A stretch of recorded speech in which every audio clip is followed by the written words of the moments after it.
instructor for this evening. I know I'm a total geek about this stuff, but I'm really looking forward to tonight's session. So a couple of things. First of all, I want to encourage you and or pressure you to do the course evaluations. They're up on the website in the Stewards only area. Please give us a course evaluation for each of the courses.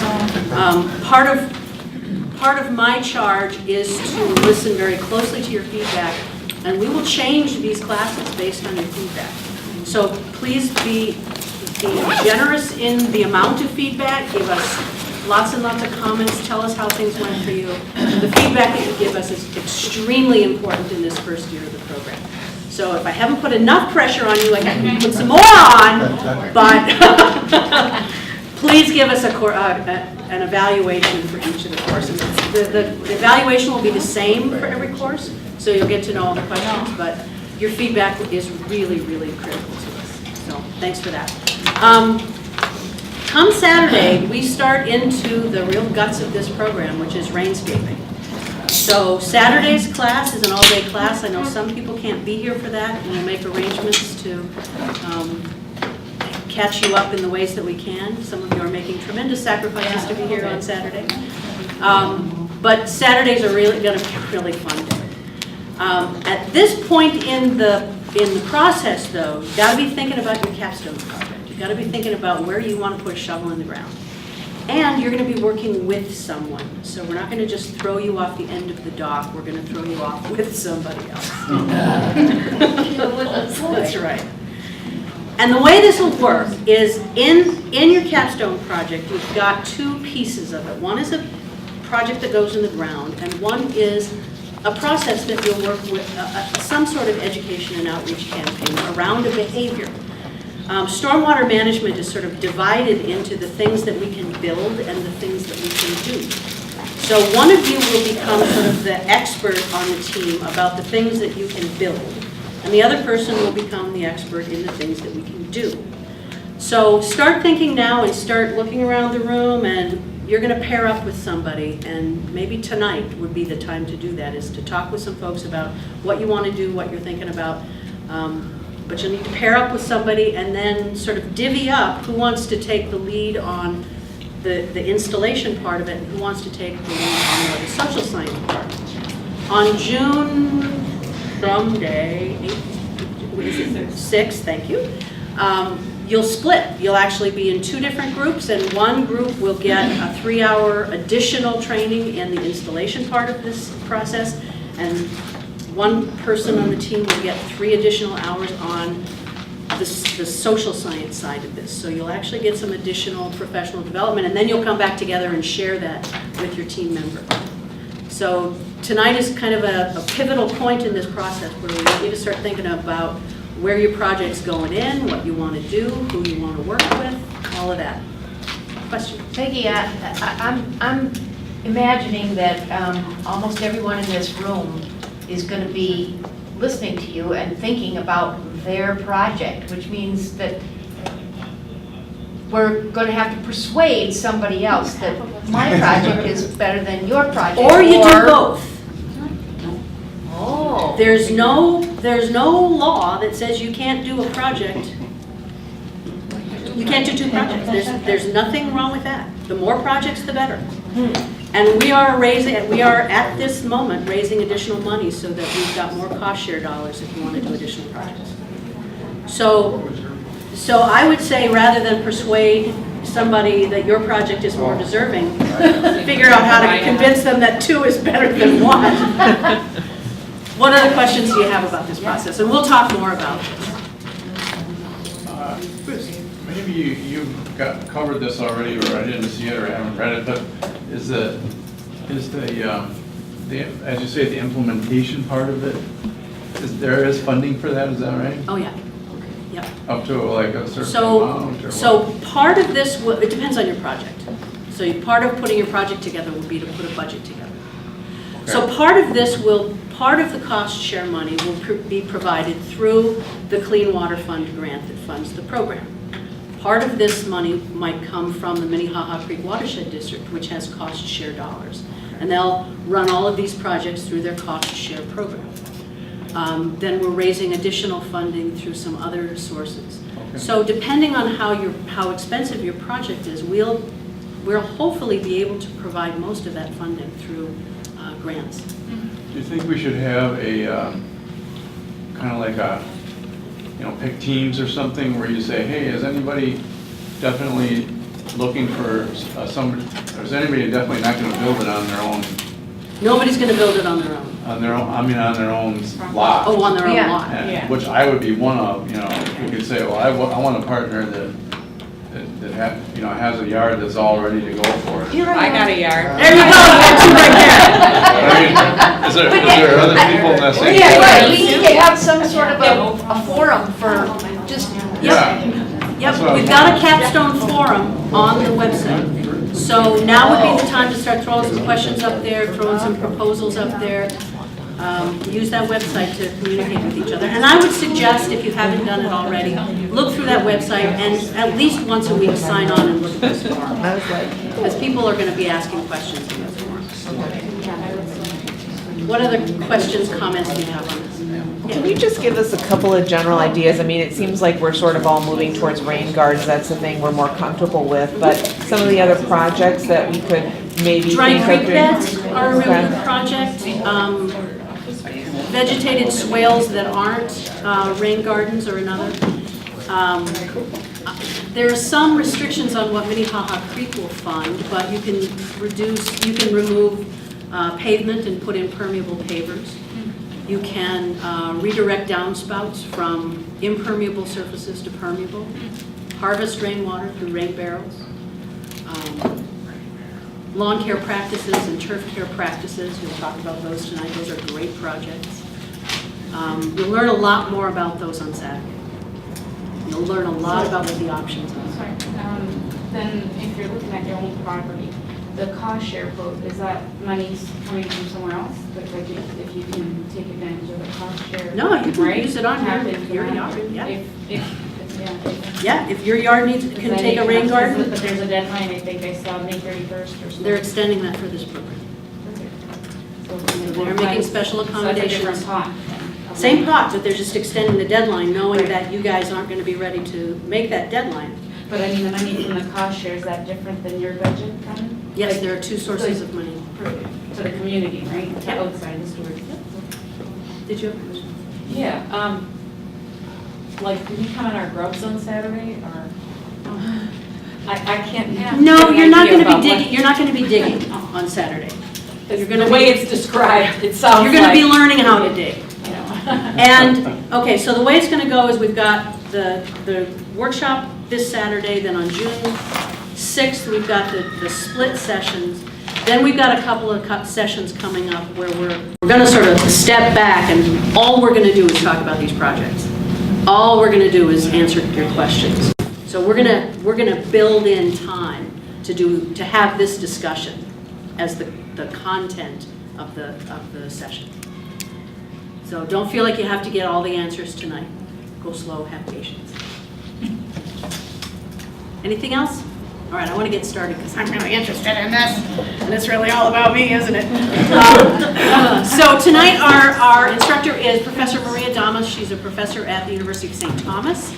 I learned about Maria's work through a really cool project called the Twin Cities Household Ecosystem Project that looked at your household as if it were an ecological system and then mapped the flows of nutrients through the system of your household. It's a very cool project, and Maria will tell you more about it, but Maria Damas is here with us. So thank you all for having me here today. I know you've probably done this several times, but I'm hoping that you can go around and introduce yourself and just maybe briefly say one thing that you're interested in beyond this project, some interest in your life, your work, or something fun that you do. So we'll start with I'm Dave Stafford, and besides this, I guess I'm looking forward to getting out and doing a fair amount of kayaking. Catherine Winston, and my large dog and I like to do our 10,000 steps, always different. Various neighborhoods. I'm Megan Durkin. I just got a puppy, so I'm looking forward to the summer with them and paddleboarding. And I was actually a psych major at St. Thomas, so I'm looking forward to Perfect. this. Jocelyn Giacomo, I'm the mom of 4 with 2 dogs, so I finally got back onto a bike and exploring the trails here in Minnesota, so it's a major achievement, getting back on a bike. I'm Carol Kiekler, and I'm looking forward to biking with my bike group this summer. I'm Bruce Jones, springtime, fishing opener, I'm looking forward to doing a lot of fishing. I'm Erica Spandy. I like getting out on the trails too, biking, hiking, whatever. I'm Roxanne Stewart, and looking forward to getting out on the bike and getting some time in the garden at my house for a change. I'm Christina Geiger, and I think I had you as a TA at UW-Mass. Oh, yeah. Yeah. You look very familiar. Yeah, that's That's Wow. funny. Glad to know you're here. We moved about 5 years ago here, so. I'm Terry Hammock. I really like the article, and I realized that I think a lot about what the world's going to be like for my 3 grandchildren, who I'm also a caregiver for. I'm Jean Labor, and I signed up to do the Mississippi River Challenge, which involves some kayaking. I have neither a kayak nor much experience paddling, so I need somebody to help me develop both of those. Sheila Gokin. Let's see, I just bought a kayak, so I'm going to start learning how to do that. I have dogs and photography, so and a garden. I'm too many things. I'm Joel Knavely, and I'm looking forward to a building project I have up on the North Shore this summer, fall, I hope. And then kind of exploring the North Shore, because I'm not real familiar with it, and also looking at it kind of through what I've learned in this class. I'm Mike McCabe, and I grew up playing on the creek, and I spent most of my life living near the creek, and I probably put in about 1,000 miles every summer biking along the different trails, and I really feel fortunate to be in this class. Hi, I'm Rosie. One of my favorite summertime activities, which I'm looking forward to, is walking around Lake Calhoun. I'm Mary, and I work a lot in the summertime due to the nature of our business. So my summer is actually spent in Mexico, and I'm very excited because my 1981 VW Westphalia just got a new chassis system put in by a community college group. And so we'll be driving down to put some more dry bathrooms in the little community we adopted down there. I'm Sue Radel, and I just restarted bird watching, which I haven't done since my daughter was born, many years. So it's kind of fun. You picked a great spring for it. Yeah, well, last year actually might have been a little easier, but yeah, it's good. All right, well, I said, or as Peggy said, actually, Peggy and you guys should say something too, real fast. Oh, I'm Peggy Knapp, and I'm looking forward to walking. I bet. I'm Deirdre Coleman, and I bought a cedar strip canoe last summer and didn't get to use it very much, so I plan to use it a lot. Good. Me? I'm Keith Mullen. I'm here filming, so I'm doing the MS 150 next month, and I have only like 40 miles on my bike this spring. And on your butt? Yeah, I got some work cut out for me. And as Peggy said, I'm Maria Damas, and I have 2 big dogs that I love walking, and so it's fun to hear. So we're looking forward to, or we've been enjoying the nice weather walking along Minnehaha Creek and all that. So today we're going to talk about environmental decision making and behavior change. And part of that discussion is also thinking about what we value in our lives, what our interests are, and then how we can think about how the ecological systems support those things that we value. So that's one part of the way we'll talk about framing environmental messages and engaging in conversation with people about this. So keep all your interests and values in mind as we go through this. So here's just an outline of what we're going to cover today. We're going to start divided into 3 parts. So we're going to start with some background, talk about the nature of environmental issues, environmental message framing, and then implications of those 2 things for behavior change. What are some of the kind of psychological responses that's the nature of environmental issues, and how environmental message framing is often conducted for our motivation to do something differently.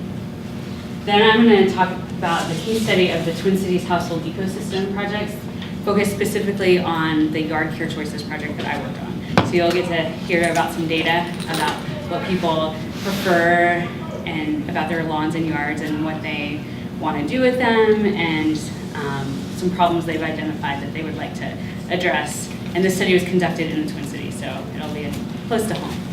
And then finally, we're going to end with a model of behavior change, community-based social marketing, and you'll get to use that model to do a quick little program creation to try to change a specific yard care behavior that you select. Or you probably work with groups for that. Okay, any questions before I continue on? Great. So the nature of environmental issues. What I mean by this are, one thing is that environmental issues are very complex, right? They're interconnected. So we have different environmental issues that we might discuss, like soil degradation or water conservation or climate change, and those things are all connected with each other, and then actions that lead to those changes are also connected with each other. So we have these complex kind of webs and cycles that we're dealing with. So it makes it really difficult to choose something specific to actually do. And related to that, these problems that we have are aggregate effects of smaller actions. So sometimes it's hard to see what the small action actually has to do with a larger system. And again, because they're interconnected and complex. And then as all of you probably see as you read articles and watch the news or listen to politicians speak, there's conflicting reports on the problems and solutions. So sometimes it's hard to get a sense of what is really going on, what the scientific evidence really is, who should we trust, who should we believe, things like that. So that all contributes to the complexity of environmental issues and some of the difficulty in just getting started on doing something about them. Also, they're long-term, like climate change. That's been something that's been building over, decades. And there's a delay in visible consequences. So you can't do something and then directly see what the consequence of that is. So it's harder to get in the mindset of change. And very closely related to that, there's the distance often between the action and the consequence. So there might be a distance between, let me think of an example, distance between, somebody might inadvertently have a plastic bag fly out of their car, say they're close to a beach. That plastic bag then might end up in the ocean water, and a sea turtle might think it's a jellyfish and eat it, and so you don't actually even see the consequence of your own action, so it's hard then to think that there's a problem and you should make a change. And then finally, of course, we're talking about these things because something bad is happening. So we're focusing on degradation, we're focusing on something negative, which automatically creates kind of a defense mechanism in people. And not only that, but what we're focusing on are things that are human created. So we're doing something wrong, and we need to change something, and it's kind of a natural psychological response in people not to want to have to face that or do that or engage in that kind of, change in behavior. So the nature of environmental issues then often leads to how we frame environmental messages. And what I mean by how we frame something, is what the message emphasizes, what values it emphasizes, what definitions of the problem and the solution it emphasizes, what motivations for acting. Why should we do something about it that it emphasizes? Things like images and language that are used, and finally, all of this together is trying to get the audience, you all, me, to interpret the situation in a certain way and do something about it. So you all read an article about framing environmental messages. So I want you to just take, well, first I'm going to show you some more examples. I was going to show some actual videos, but there's no internet connection here, so I found some just still images of some environmental campaigns, just to kind of get in the mindset of some real campaigns and how they're framed. But there's a lot of public service announcements about environmental issues that you could check out on the web and see, kind of test for yourself how these issues are often framed. So here are some, this one. So I got all of these off a website that was talking about the 20 best environmental messages. So these are considered, at least by some, to be effective messages. This one says global warming is leaving many homeless, and there's a polar bears and a cardboard box. So think about, as you see these, think about what reaction you have and how it makes you, what it makes you want to do or not do. This one says the greatest wonder of the sea is that it's still alive. This one says, when you leave the light on, you're not the only one who pays. I'm not sure if you can see this, but right here there's some polar bears and penguins floating on little pieces of ice that are slowly melting.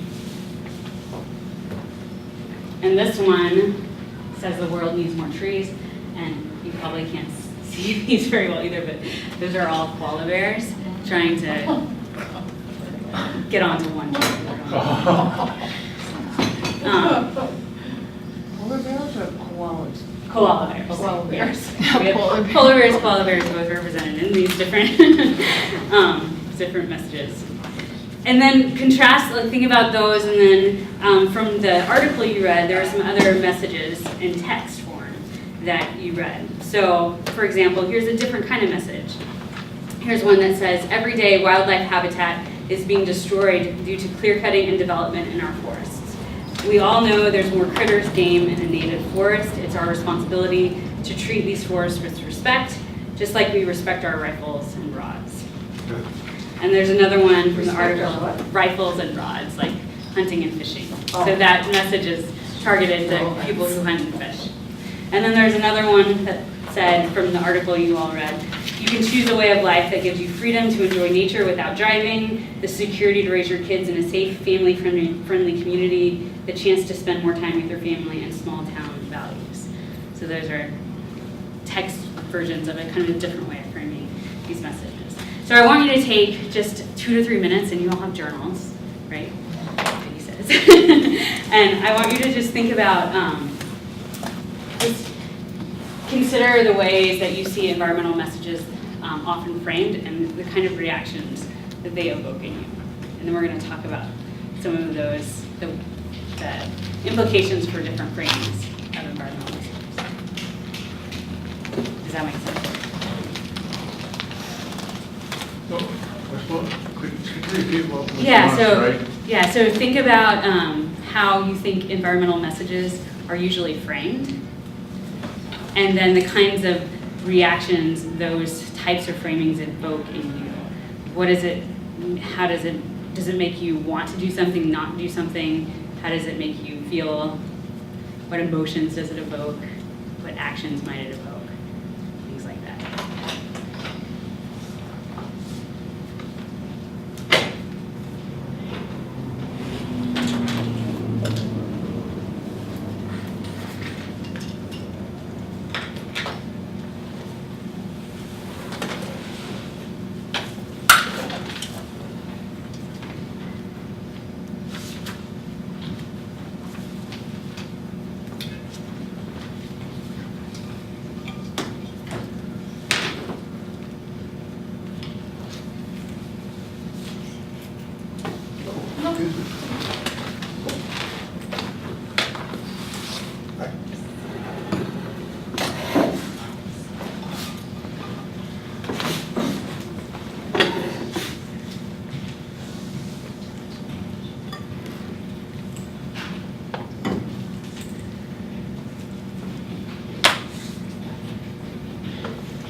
found out after this article is that probably virtually everybody in this room is of one ilk. And what we're trying to do is to get a reaction or a positive deed out of the more egoistic. And so most of the or the environmental issues that we see are all based somewhat on guilt or based on you're going to sacrifice.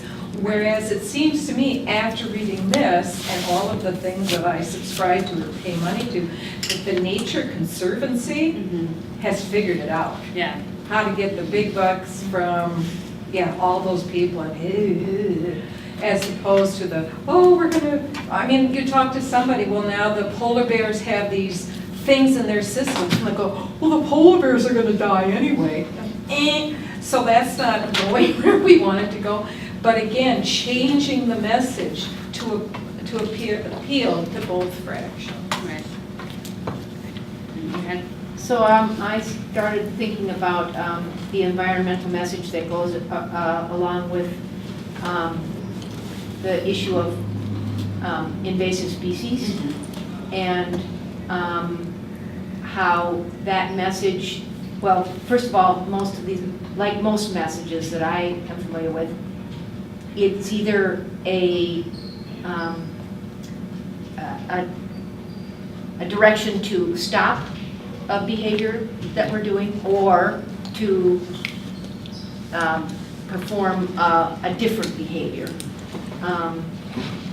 And that particular message about invasive species, play, clean, go, or clean, dry, I forget what the third part is. They all have that aspect of delay and distance about them, on top of the part that is a very complex issue that many people don't have enough information to even understand. And so I wonder how effective it is. Okay. Anyone else? Well, I'll use that as an example. So I see that, I have no idea why koala bears are climbing on a tree. So I don't understand the message to start with. What is the point? What am I supposed to pay attention to? And then I kind of feel overwhelmed. I'm not sure what I should do and where I would start. And then sometimes, even when there are certain messages, and like one example is like driving to work. Well, how else am I going to get there? I could bike, but I don't have enough time in my day to add another hour both ways, in the dark, at night, or in the snow. So, I think there are those kind of dilemmas, and that's kind of what I picked up in the article too, is that it's very difficult to see what's actually possible. And I'm not saying that it's not possible to do that, but that's the kind of reaction to a lot of the messages. I think there's always the real or direct implication of should and kind of 'cause bad things are going to happen. And instead of, kind of reminds me of like why did Reagan win? Because he was hopeful, he was positive, it's okay, everything's going to be great. And, there might be a way to put in like, you're a hero if you turn your light off. Kind of the light one had the best hope, I thought. But instead of like showing dead things, showing like you can save a polar bear and maybe even more directed. Like you in Kowalski's parking lot can do X or something. So I just think the best are even kind of negative. It may be off topic, but I think we have to show people that, little steps can help. But I think a lot of people are convinced that we're past the point of no return and that there's no point now in doing anything. And I think that we have to show that something can be done. Because I think that maybe we were really successful with global warming. More people believe it now, I think, than ever before. They can see it in the change in the weather, but they may get a defeatist attitude and say, it's over anyways. What do I care? There's nothing we can do. It's like the little, so it's got to be broken down like this class to someone's yard. So we see small steps, connections, identifying benefits and barriers to actions, redirecting the negative to the positive to evoke different kinds of psychological or motivational reactions. Yeah. I think accessing people's emotions, like a lot of people are very proud of their home, for example, so, you know, trying to go that angle, or proud of their state, or proud of their country, you know, let's make Minnesota great, or America great. So taking an emotional. We have, that just reminds me of I'm from Texas, actually, originally. And they have since the 1980s, they've had an anti-littering campaign in Texas. And you've probably heard the slogan before, and you might not know it's anti-littering, but it's "Don't mess with Texas." So it's directly trying to evoke that kind of pride, that Texan pride that's very strong in Texas. And don't mess with Texas, or don't litter on the highways, basically. And they have different celebrities from Texas that sing songs, and they have different public service announcements. It's been very effective because it does that. So anytime I hear the pride, like appealing to pride, I think, don't mess with Texas. So, any other ideas or comments? Yeah. Well, I like the message that's like, if you like to fish or boat or swim in the rivers and lakes, then don't you want the water to be clean and not polluted, just kind of directing it. A lot of people like to do those activities. Exactly, so connecting it with the value that is help. Exactly, a direct connection. Any other thoughts? Yeah. Yeah, connecting it to the economics, so a lot of people lost their jobs or are struggling in their jobs, they don't like what they're doing. In the world that I work in, I've had countless people call me to say, can I work with you to work in the gardens? Because it's a place to heal. Yeah. And maybe get a clear sense of what's next. And perhaps they won't continue that as their path, but it's an opportunity to do a lot of work with people, and they heal, the earth heals. So there's an opportunity there. Yes, Peggy. We worked with the Girl Scouts last fall to organize community cleanups for water quality, where Girl Scouts were sweeping leaves out of the street to keep them out of the lakes and the rivers. And it keeps a tremendous amount of phosphorus out of the lakes, and phosphorus is the element that causes algae to grow. And we've been trying for years to figure out how to communicate this, the importance of this to people. And so when I say we prevented 3,000 tons of algae from growing, people are like, oh, that's cool. But when we said we prevented $3 million in cleanup costs, that resonated with people. People are like, wow, they did that in one day? That resonated. All right. So, the article and many of the articles on environmental message framing observe the fact that a lot of environmental messages, as you guys have noted, also are framed in terms of altruism or these self-transcendent values. And altruism, defined by a psychologist named Kaplan, he defines altruism as feeling or acting on behalf of the welfare of others in cases where self-interest could not be involved.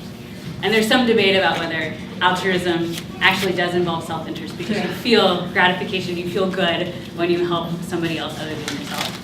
But we'll put that debate aside for now. And this is how he defines altruism. The basic idea is feeling or acting on behalf of the welfare of others.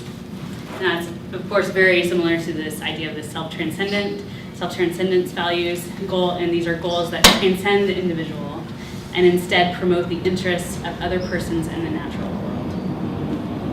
So environmental messages are often framed in these ways, and this does effectively appeal to some people who hold those values, but as you noted, the other people who do not hold these values might not respond to these kinds of messages.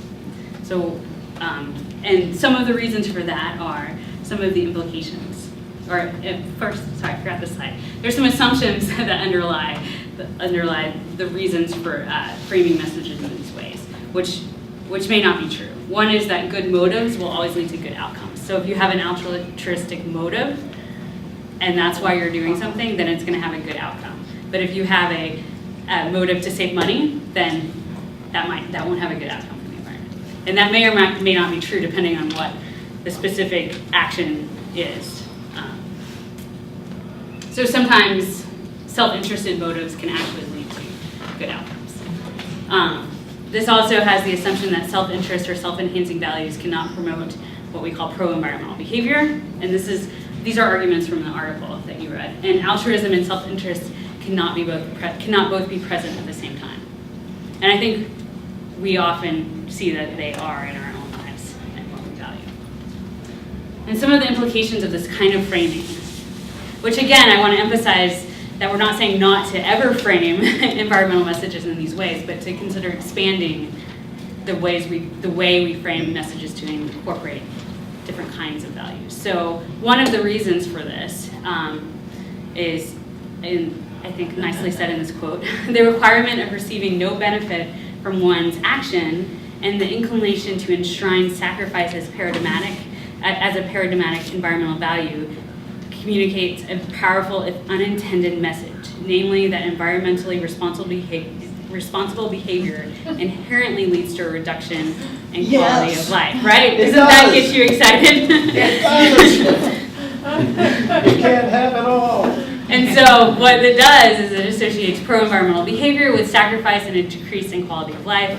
Environmental action is framed in terms of giving up something in order to solve an environmental problem, rather than also acknowledging that your quality of life might be increased by making sure the ecosystems that are supporting what you value are maintained. It's a very either-or frame of reference, which seems to be what the authors are trying to say, is we have to stop thinking either-or. Exactly. Either you're this or you're that. Exactly. We need to start thinking both. Like there's not that dichotomy. We can achieve this through altruistic, self-transcendent, and self-enhancing values. And it also assumes that if we're not doing it in this way, it's going to be worse. Right. And a lot of this kind of messaging for people who may not hold these values, or even people who do, psychologists have found that this activates defense mechanisms, like denial, or distancing from the problem. Apathy, even though you might really care, you hear all this information, you get overwhelmed, what are you going to do? So then your response is just not to care anymore, or to delegate the problem to somebody else. Like, oh, the government should make a policy to handle that. I can't do it. Or somebody else should participate in politics so they can make the government do that. So, because I don't know what to do. Also, there's the content of the messages, and I think that you kind of spoke to the broad problem, where you don't, often messages talk about a broad problem without providing specific actions to address that. And at the same time, environmental messages are sometimes very information intensive. And these also have several implications, which also psychologists have found in these kinds of messages with this content also lead to a sense of apathy and helplessness as you're just, again, overwhelmed. A lack of empowerment, which several of you mentioned. What can I actually do? What difference can I really make? So then the question becomes, with thinking about how we can frame environmental messages, the question becomes, how can we frame messages to promote these things? And these are things that several of you mentioned also. How can we frame messages to promote a realization of increased quality of life by acting, by engaging in what, for lack of a better word, is pro-environmental behavior, something that is leading towards a solution to some things. And underlying that is recognizing that ecological systems support what we value. So what we're really doing is not sacrificing something, we're really supporting something. We're really working to maintain the systems that support what we value, especially like the example of fishing and swimming in the lakes. That's one great example of that. Another question is, how can we frame environmental message to promote empowerment in people? How can we give each other and ourselves a sense that we can actually make a difference? Even though these problems are really large, how can we make these discrete, definite, direct steps, maybe step by step, to make a difference? And that we can do this nearby, we can do this in our own communities. And that's why this program is really great, because that's what you all are doing. Exactly, you're working in the Minnehaha watershed. working on that.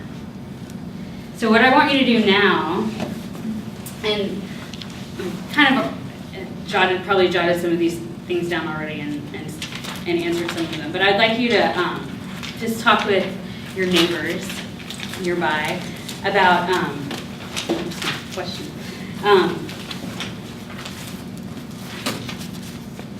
About how you can frame messages to promote these things. It's a very open-ended question. Just kind of talk with each other and brainstorm some ideas about that. And you've already stated some of these things, or the opposite of some of these things, but just to recap, talk with each other and jot down ideas in your journals about how you could frame messages to promote these different things. Would any groups be willing to share what you all talked about? No one said anything about it. Yeah. We talked a little bit, some of the stuff that we talked about. But really breaking it down for people, and like your example of the plastic bag and then ending up in the ocean, making those connections in between and understand, like helping people understand what they do and how that makes an impact. And then also, we talked about, hitting people with their emotions, but at the right level of it, sometimes too much, turning people away as well, and breaking it down into doable pieces. Can you repeat a bit of that? Just the gist of it, if you could. I didn't. Just making the connection, like the plastic bag example, with making the connection from the small things we do with the larger impact, and connecting the dots in between for people, and then hitting people in their emotions, but not too much to the extent where it turns them away. And then just small pieces that people can build upon. Yeah, so we thought to be able to see the results. See the results. Thank you. Yeah. Other thoughts, ideas? Yes. Well, I think it was mentioned before that a lot of these environmental messages don't have any suggestions or solutions along with them. So, and again, giving somebody a reason for doing it, which is self-serving. In other words, one dog poop on a large dog has over whatever 1 billion, like, it's like, oh my God. And then they can relate to them, but you can relate, like, I guess I better pick up this poop, it's not just one, okay. And so then make it personal and then keep it small and close to home so that people will see. If we do this, then Cedar Lake is going to be clearer.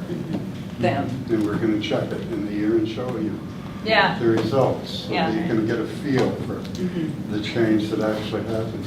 Exactly. Making it fun and accessible rather than work. So the example we talked about is, getting a neighborhood together and doing a number of rain gardens, and perhaps having a professional available to help prep the rain gardens, but then everybody can help plant them.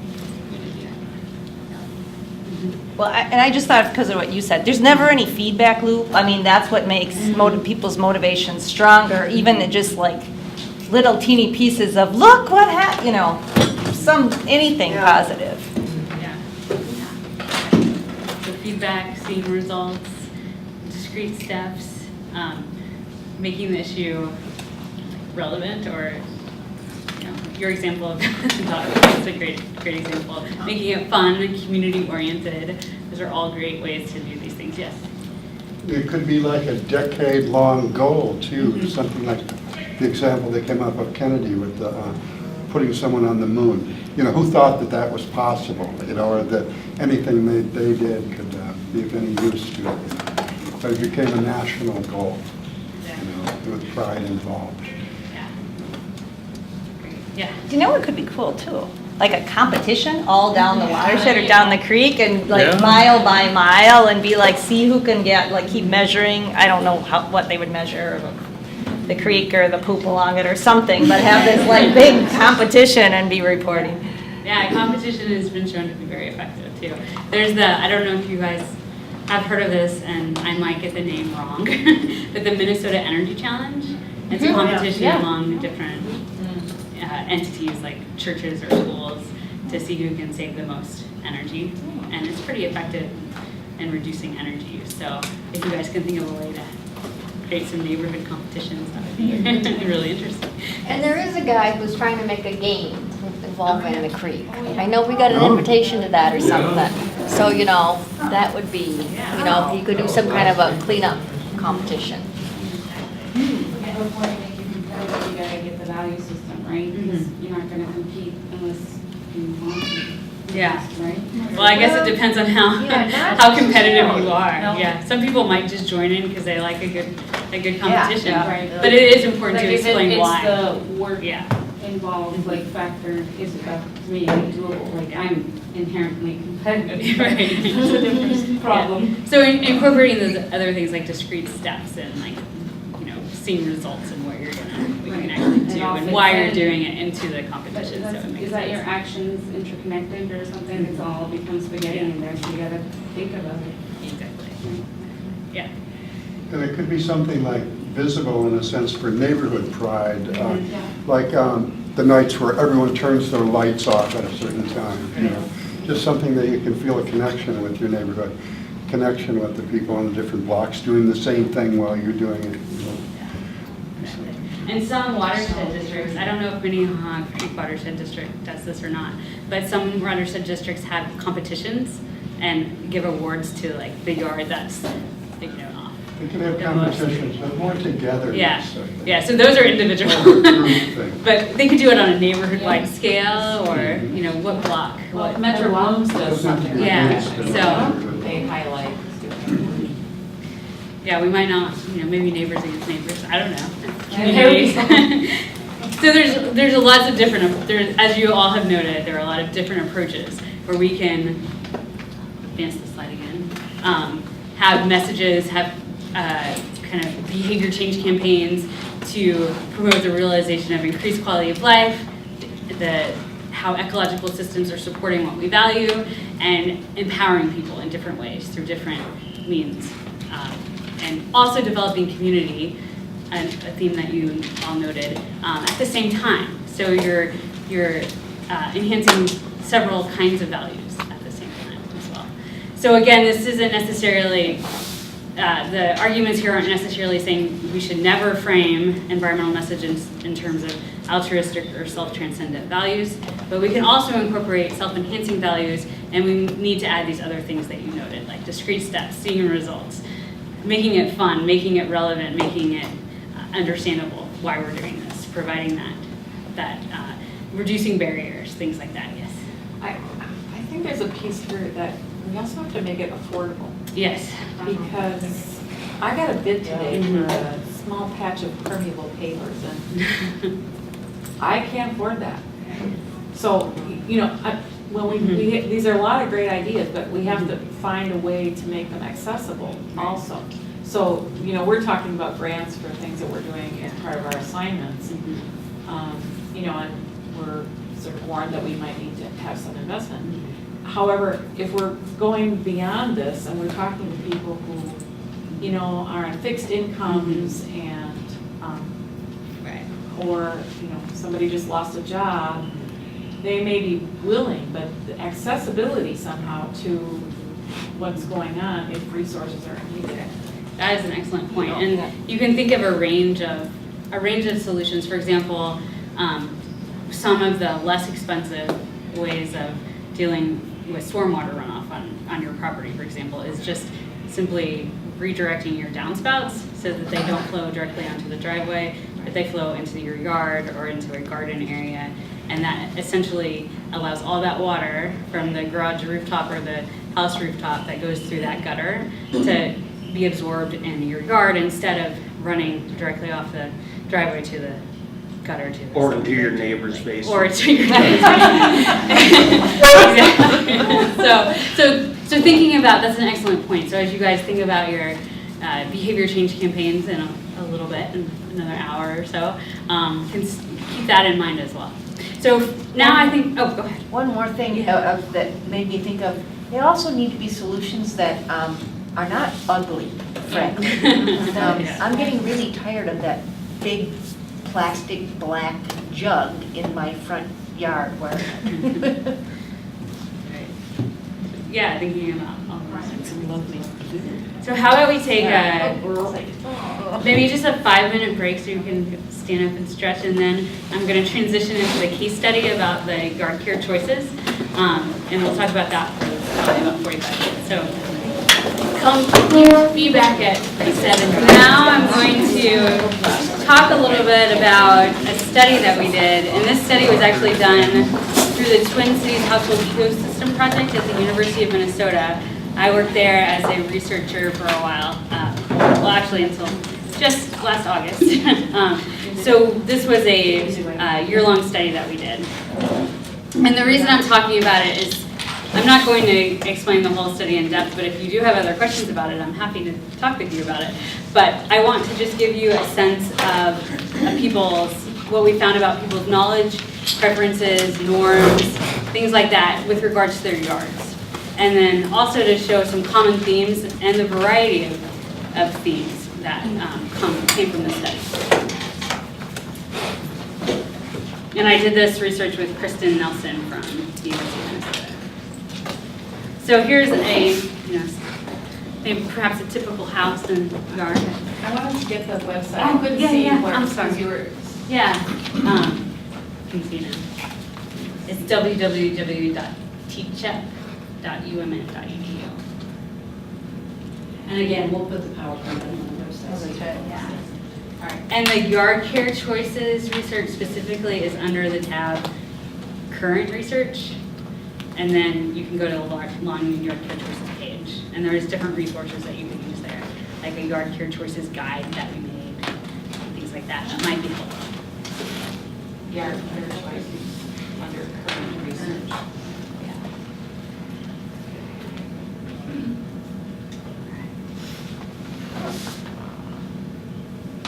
So here's your kind of standard lot, or a common looking house in Minneapolis or St. Paul.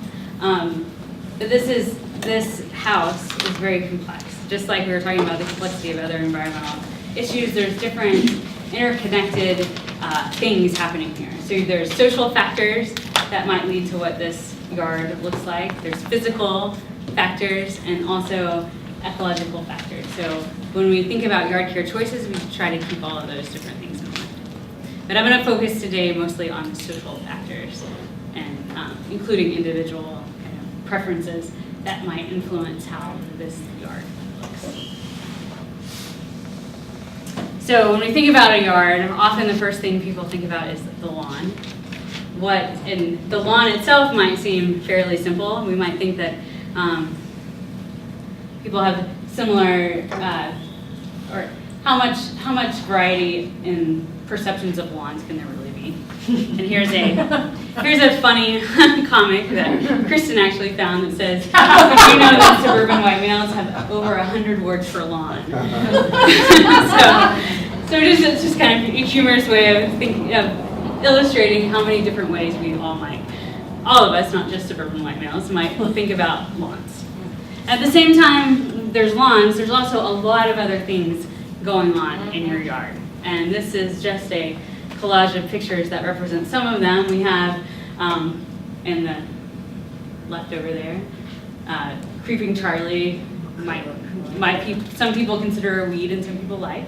We found from our discussions about yards in St. Paul, and then we have different animals that might live in the yard. Some we might want there, like the butterflies, and this is my dog, one of my dogs. That's actually at a dog park, but there was grass in the picture. So, and then different ways we use our yards for socializing, for places for our families to hang out, to play, and also aesthetic reasons, like it's a beautiful garden and things like that. So there's a lot happening with the lawn itself, and then with everything else in the yard. And at the same time, these yards are complex. We also have the same, one of the other aspects of the nature of environmental issues, that each lawn, each yard is an individual parcel. So we might wonder, why does it really matter what we do on our individual parcel, right?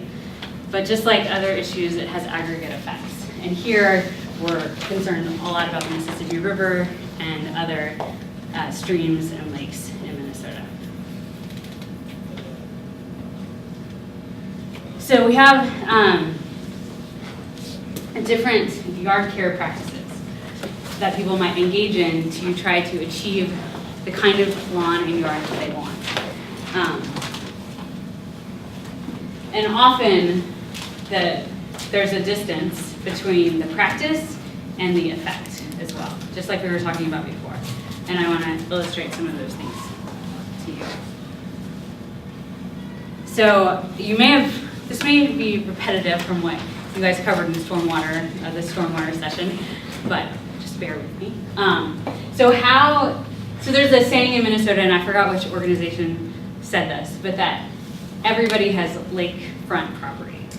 And the reason for that is the storm drain system connects our yards to nearby lakes, rivers, and streams.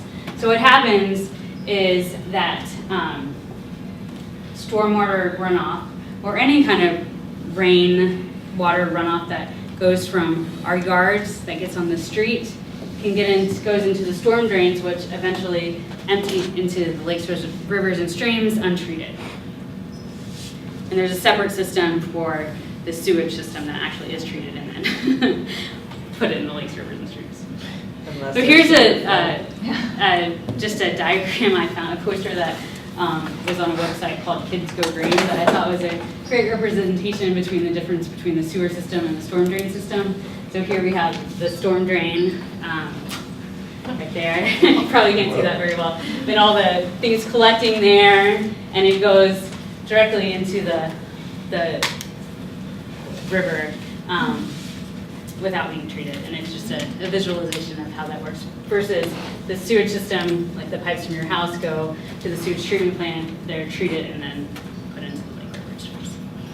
So everybody has lakefront property because what's happening here is going to eventually get to your lake, river, or stream. And you probably have seen these around. This is one way, an environmental message that tries to raise awareness about the fact that when things go down the storm drains, they do drain to the Mississippi River. And to be aware of that happening. So what could get down there? Why do we care about this? One thing that comes to mind, I think, for a lot of people is fertilizer or pesticide use. So especially if the fertilizer gets on the sidewalk or the driveway, lands on an impervious surface, not your grass, it can wash into the storm drains and provide extra nutrients to the algae and other plant life in a lake or river ecosystem and cause those algae blooms that we don't like, that are smelly and make it difficult to boat and fish. And again, as Peggy mentioned before, phosphorus is generally the limiting nutrient for algae blooms, which is why Minnesota has a law that you can't use lawn fertilizer that has phosphorus in it unless you're establishing a new lawn. But that doesn't actually apply to golf courses and things like that, so there's still phosphorus in some of the fertilizer. But it's not just fertilizer. It could be simple things like you might not think about what lawn clippings do. But lawn clippings, say this person just mowed their lawn, and some of the lawn clippings are just sitting here, and they're obviously somebody's watering their lawn, and so the lawn clippings are getting wet. But there's the same nutrients in the lawn clippings as there are in fertilizer. So there's still nitrogen and phosphorus that are going to enter the water here and go to the lake, river, and streams and cause the same problem. So it's not just fertilizer. It can be things as simple as leaving lawn clippings on your in the gutter, on your driveway, or on your sidewalk. Leaving them on your lawns is fine because the lawn can use those nutrients and absorb them before they go into the system. So leaving lawn clippings on lawns is good, but not on the impervious surfaces. Another example is this kind of lawn, where you might think, oh, that's okay because there's nothing, no, obviously, there's probably not any fertilizer being used. Probably not any water going on, so maybe it's okay. But if you imagine this lawn and there's a really big rainfall, what's going to happen with some of that soil? The soil is probably going to erode, be carried, some soil particles might be carried off the lawn into the gutter, then the storm drain, and then lakes and streams. And why that could be a problem because of either sedimentation or also phosphorus binds easily to soil particles, so it can also carry phosphorus to the lakes, rivers, and streams and cause things like this. So this is a picture of a lake in Minnesota without. And then I found this message, environmental message, that's really trying to do some of the things that to directly connect the action to the consequence. So when you leave fertilizer in the gutter or on your sidewalk, you might as well just be, I mean, it's probably not quite as bad as actually fertilizing the lake, but that's essentially what you're doing. So that's just some background about why we are concerned about yard care choices from a watershed perspective. And we want to also get an idea of why people do what they do and how we can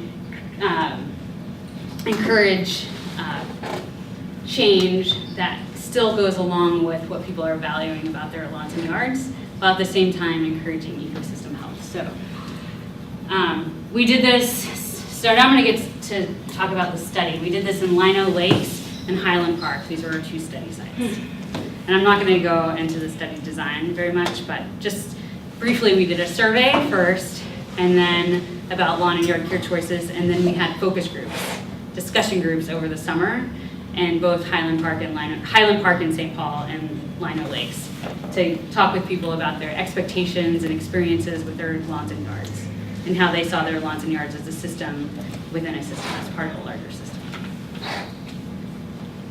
And here's some context from the survey.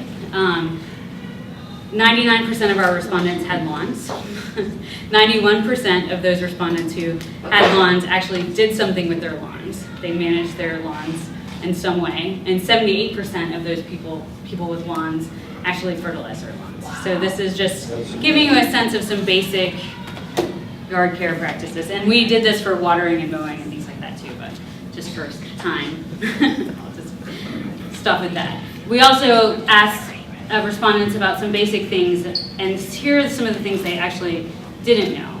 About 49% of people didn't know their grass type, which actually influences how you might care for your grass, because there's different types, like Kentucky bluegrass versus fescue grass, need different levels of inputs.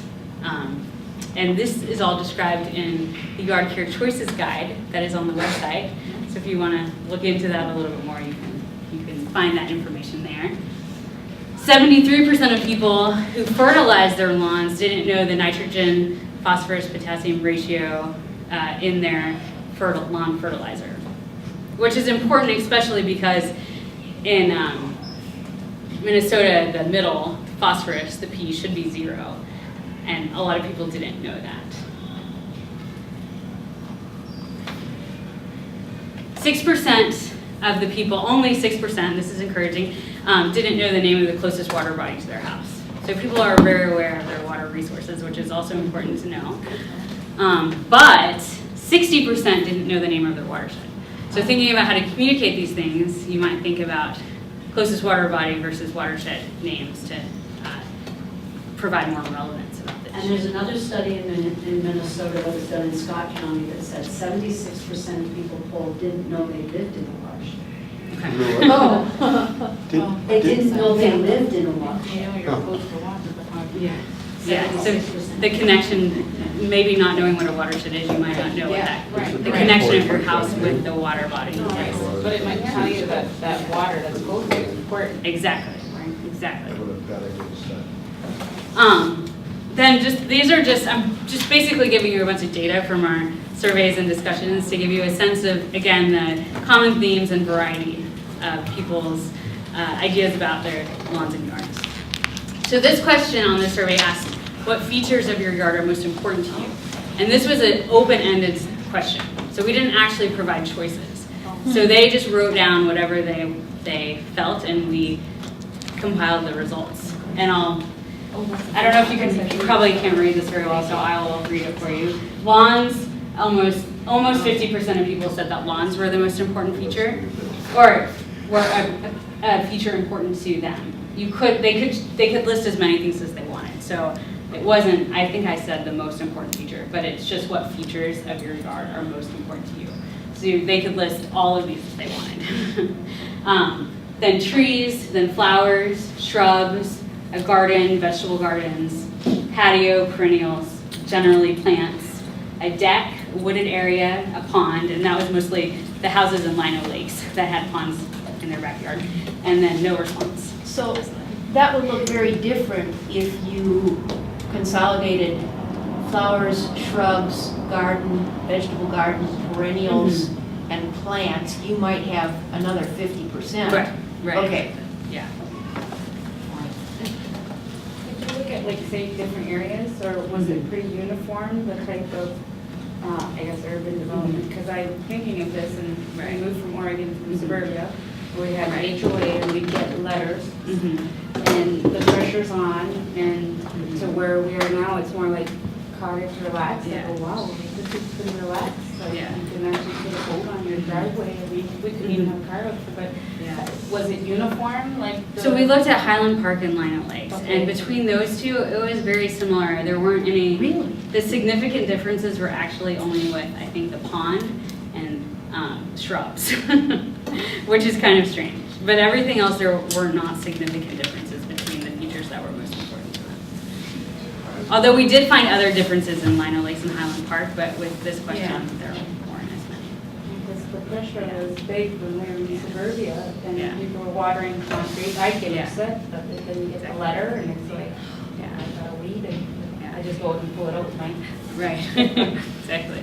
So we also asked the question to get a better sense of the lawn issue, and this might answer your question a little bit better, but we also asked people to describe their ideal lawn. And again, this was an open-ended question, and people could write down whatever they wanted, and green was the most cited. And again, they could say all of these at the same time. They could say, I want a green, weed-free, low-input lawn. And a dream, the dream world lawn, right? I don't have to do anything, but it's thick, full, lush, and healthy. But the thing here to note is that a lot of people are looking for the kind of the low input alternatives, and there's a variety of what people find ideally for a lawn. Then we also asked about what criteria guide your household's vegetation choices. And here we actually provided these answers. So this was not an open-ended question. But the interesting thing here is that easy to maintain was the most commonly checked box, and they could check all that applied. But let's see. So the colors, if you can see the colors, the dark blue ones indicate some category that is about time and maintenance. The dark brown indicates categories that are something about aesthetics. The light brown indicates categories that are something about supporting uses for your yard, like privacy or child pet friendly or an edible garden, things like that, something that you actually use the yard for. And then the light blue are kind of ecological criteria, like suited to yard's conditions, supports wildlife, native to Minnesota, things like that. So you can see here too that there's a variety of criteria that people are using to guide their yard care choices. I'm going to briefly interrupt our study and talk about a different study. So what I just talked about were all kind of framed in terms of individual preferences. This study looked more, we also asked questions about social norms. What do your neighbors think? And this is an interesting study that I wanted to add here about social norms and lawns and yards. So the question, or I'll ask you the question, these are different types of lawns and yards. So this one has a lot of native vegetation in front. This one has some. This is kind of what they call the conventional yard. This has, it's the same house, and they just put different kinds of vegetation in front. And this has younger trees, and this has more mature trees. So what number do you think most people chose? For what? What was the? For what? Oh, sorry, I didn't even tell you. What was the question? What yard you would like best? 3? 5. 3. 2 or 3. 2. I like 3. I like 3. Yeah. I hear a variety of answers, but the answer actually is very interesting. The answer is that it depends. But it depends on something that I didn't tell you. So what the study actually did was it said your neighborhood has, for example, yards that look like number 3. What yard do you prefer? And in that case, most people chose number 3. But they also said to other people, your yard has yards that look most like number 1 or number 5. And then those native landscapes were most preferred. So that shows that people were choosing their preferences based on what they thought was in the rest of their neighborhood. So social norms of the neighborhood itself are also really important. So that's and here's a chart, which you can look at, I guess, later when this is posted, and you can see it better to see what the results were. So we asked a question about norms on our survey.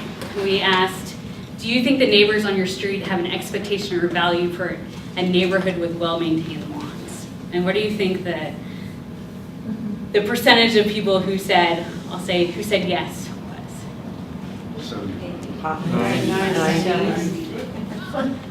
Your guys are all close, yep. 83% said yes. Only 8% said no. Only 8% were sure that there wasn't that kind of expectation or value. And 9% said they didn't know. But it's very interesting, and I'll talk about this a little bit more later, but in our discussions, in our focus groups about lawns and yards, what well-maintained means varies greatly. So probably all the people who said yes, or I would suspect that the people who said yes in this question, and I know at least for the subset of 60 people that were in our focus groups, what well-maintained meant to them when they answered this question was really, really different. Some people thought it was the kind of the exceptional, manicured lawn, very even, very green, no patches. Other people thought it was native plantings, things that were protecting. Other people thought specifically that well-maintained meant that it protected watershed health. So there's a broad range of ideas about what is well-maintained. So that's something to keep in mind too as you guys think about this. We also asked about water quality concerns, and this graph actually shows you the difference between Lino Lakes and Highland Park for that. And people are concerned that we again provided these categories, so this was not open-ended. But people were concerned about excess nutrients, health of fish and aquatic life, safety for fishing, safety for swimming, things like that. So there are water quality concerns. And health of fish and aquatic life was actually one of the higher ones, even higher than safety for swimming. But that's probably because people in Highland Park aren't really swimming in the Mississippi River. So they might actually be more concerned about it than that indicates. And then we also asked about values of nearby water bodies. So you can get a sense here of what people value about the water bodies that are close to them. And remember, only 6% of people didn't know the name of the water body closest to them. So there's a good sense of what water body is closest to the survey respondents. And these are the categories that, again, we provided that people indicated. Again, just to give you a sense of the different values. Then the next thing that we did is that we decided to, in the last page of the survey, and this was a very long survey that we had, by the way, we asked people if they would be interested in participating in discussions, or we called it information exchanges about lawn and yard care over the summer. And we asked them if they were interested in that, to let us know if they were interested in learning more about exceptional lawn quality, which is kind of using basic lawn care practices to maintain your desired lawn quality. That's how we were defining it. Low input lawn care, maintaining a healthy lawn with less fertilizer, water, mowing, and time. And then conversion of lawn to other vegetation, converting part of your lawn to some kind of other vegetation, whether it's native plantings or other ground cover and things like that. And the people who were potentially interested in participating in these focus groups or discussions, here is the breakdown of their responses. So the thing that people were most interested in, or the most number of people were interested in low input lawn care. But there were quite a few interested in conversion of lawn, and maybe not as many as you might expect, or more than you would expect, I don't know, interested in the exceptional lawn quality. But people were really interested in low input lawn care. And there seems to be a growing interest in conversion of lawn, and we found that in our focus groups and discussions. So that's another thing to consider. So what we did for the focus groups and discussions is we had people come. They met twice during the summer, once in like June and once in August. And we talked about people's experiences and expectations with their lawns and yards for the first session. And during that time, we talked about basic lawn biology and how they can achieve, understanding basic lawn biology can help them achieve their desired lawn quality and function. And then the second session, we talked more about the yard and lawn as a system within a system. So you have your soil system in your yard, and then your yard is also connected to your watershed system. So how can you use lawn care practices to also keep those two things healthy? So we had two parts to this. And the idea, kind of the way we were approaching this is saying, not necessarily advocating for a certain type of lawn that they wanted. So we said whether you choose an exceptional lawn, a low input lawn, conversion of lawn, or a combination of these types, you can use your understanding of lawn biology, soil systems, and watersheds to maintain your desired garden qualities and improve soil and watershed system health. So we're trying to connect these things together. And here's a representation of that. So we have these yard choices that people have made based on yard preferences that they have, but these choices are also going to affect ecosystem health in some way. So what we were trying to do in these focus groups was get to the point where the yard preferences, the choices, integrated the yard preferences and ecosystem health. So it's that middle, that intersection of those two circles that we were trying to find and achieve. So we were focusing on asking people, especially in the second session, focusing on asking people questions about what they thought about that intersection and if they thought it was possible based on the information we were providing.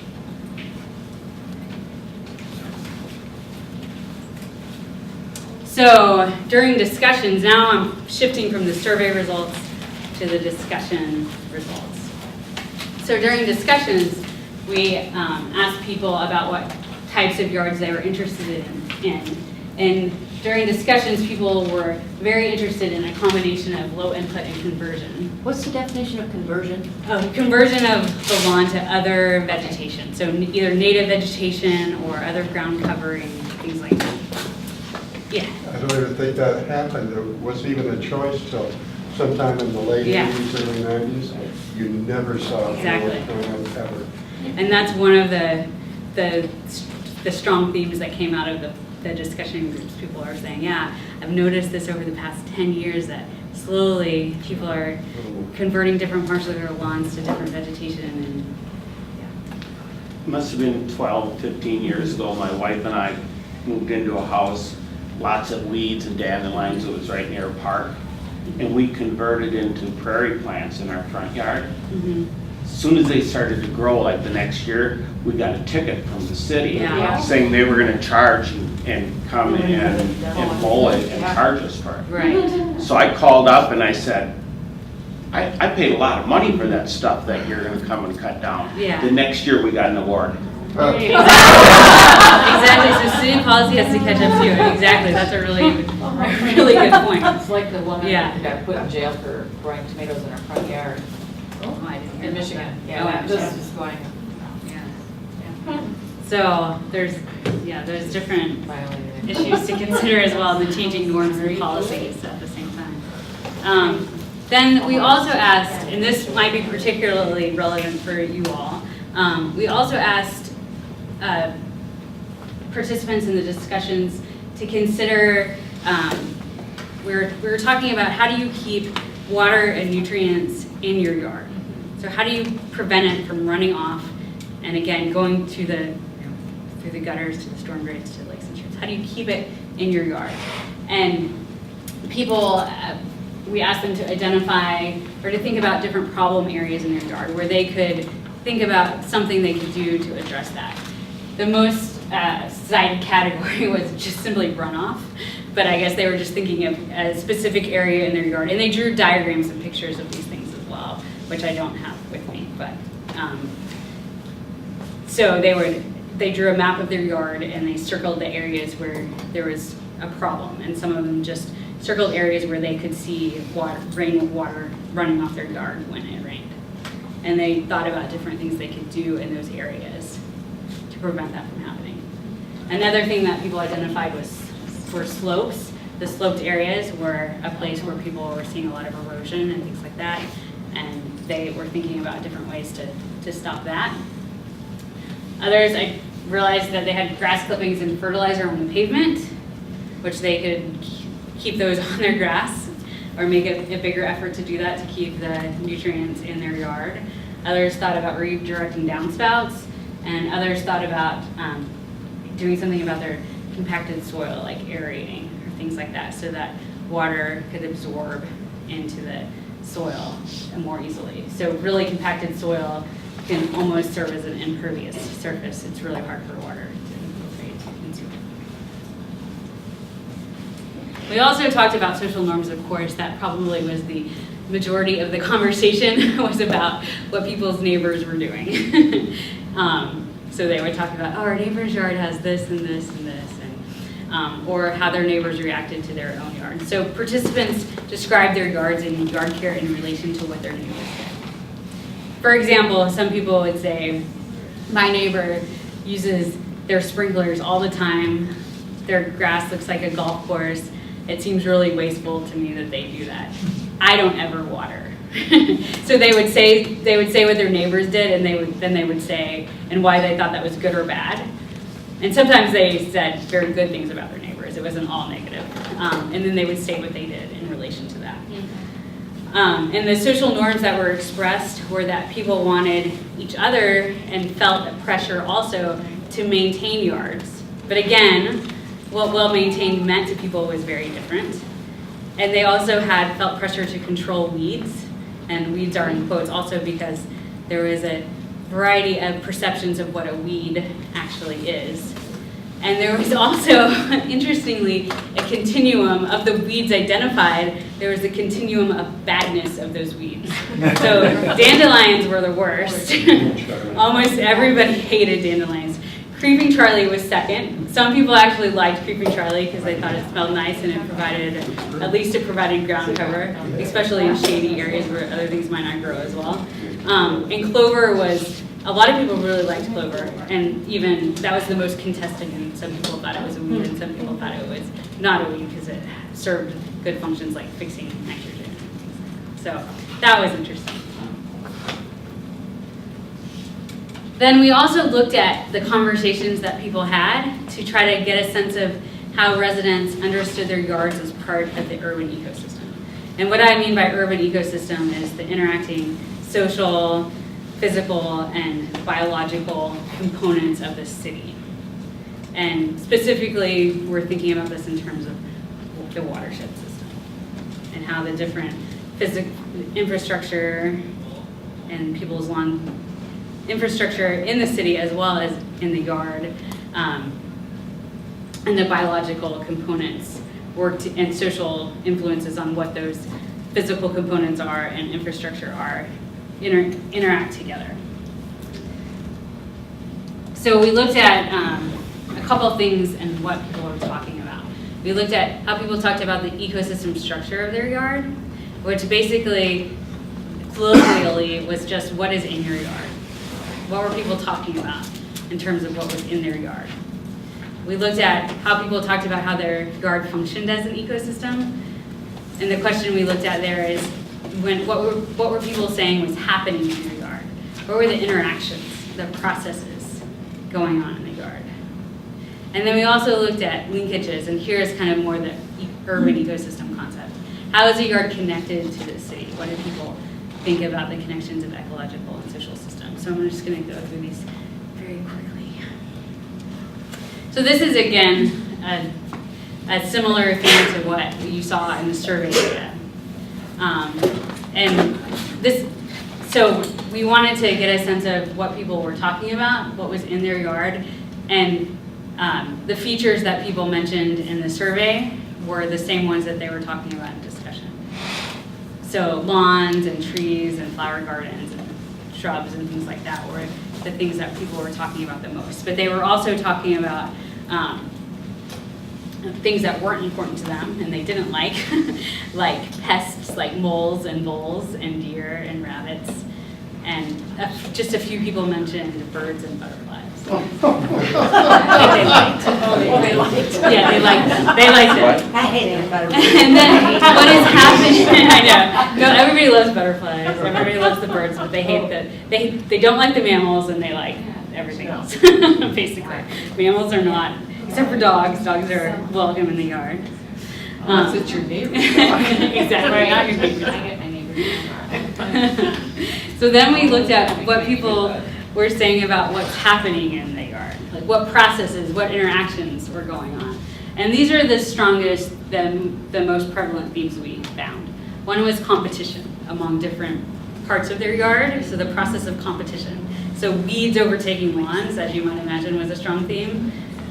One person, there was this great quote, which I haven't included here, but I'll paraphrase. There was one person who was talking about how Creeping Charlie was overtaking the lawns in the neighborhood.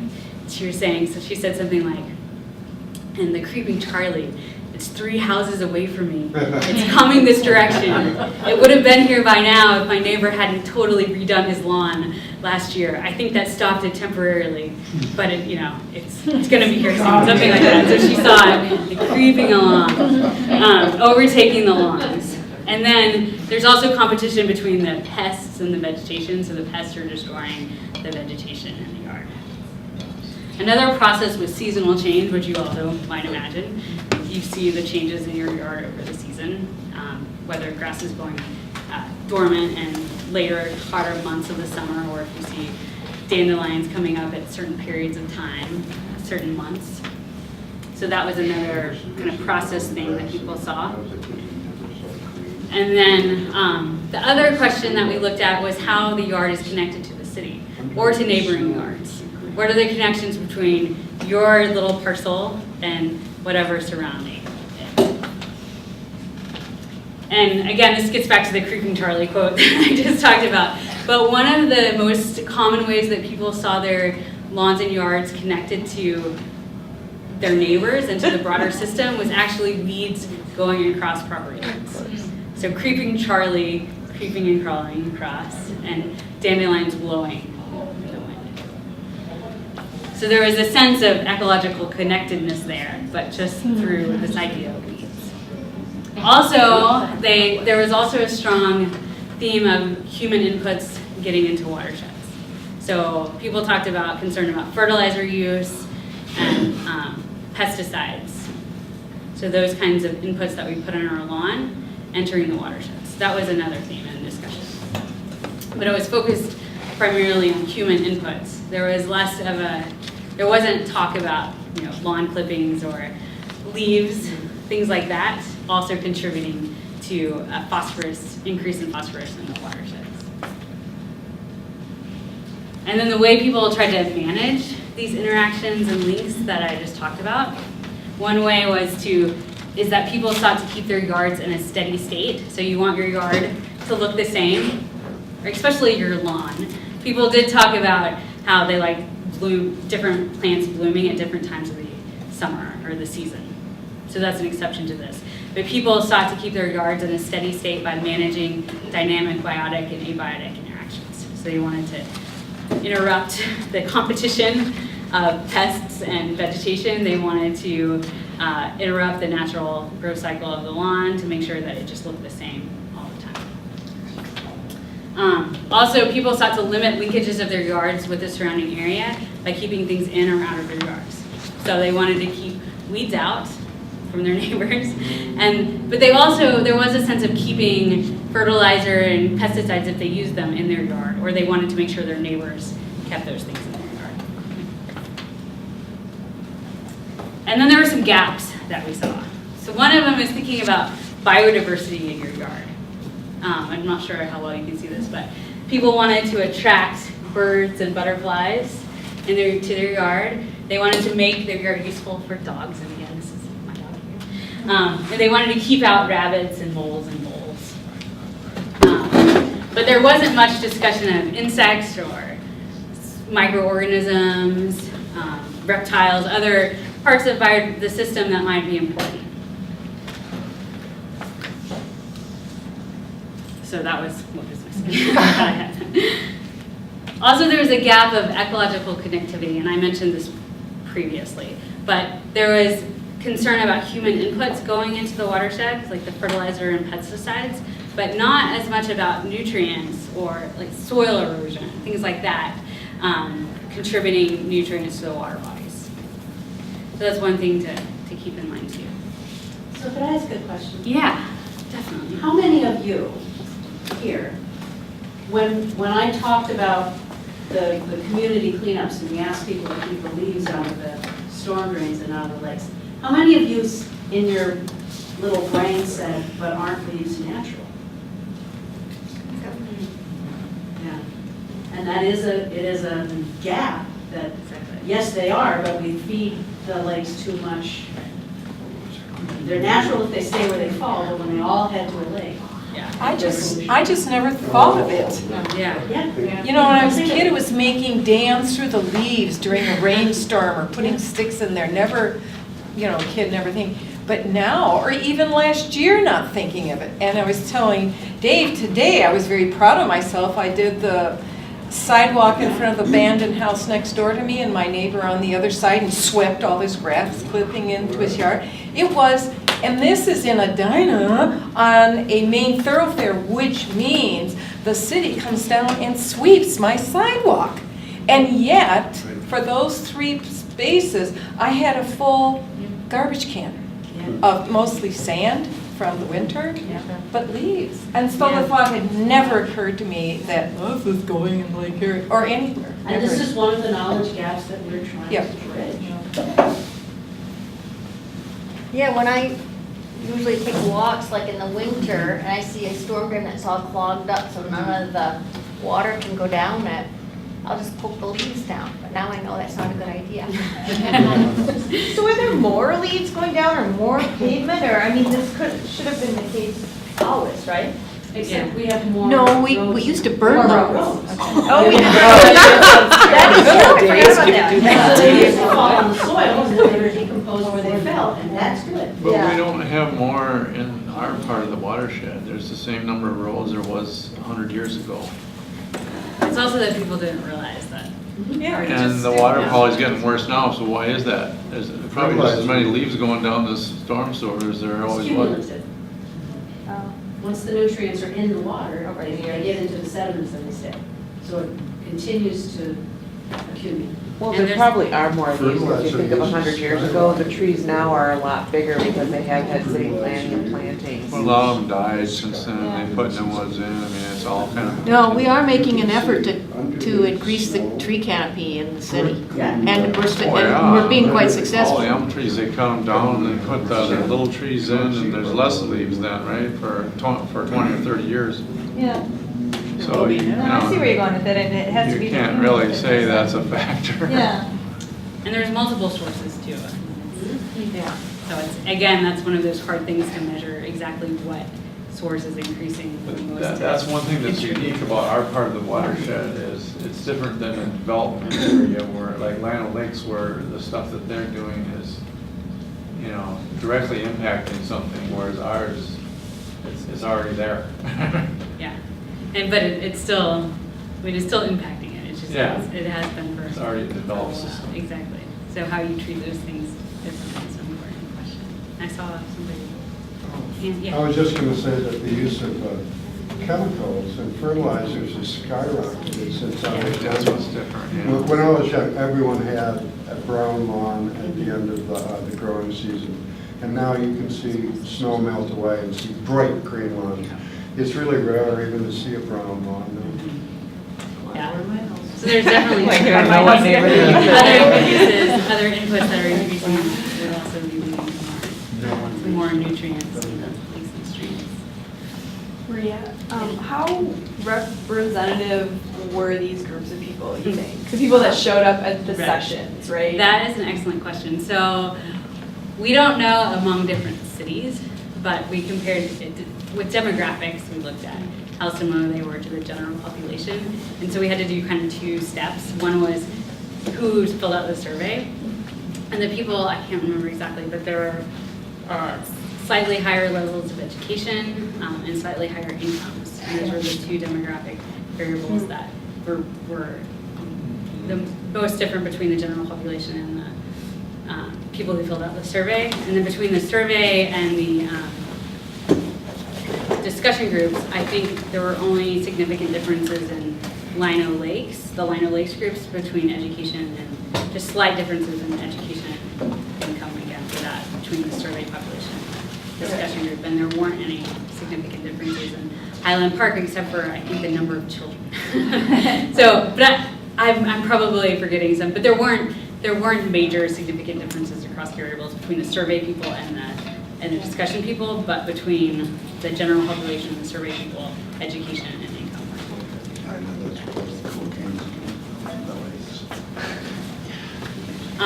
So just in summary, so the way people are thinking about their yards, they're thinking a lot about inputs and not as much about cycles.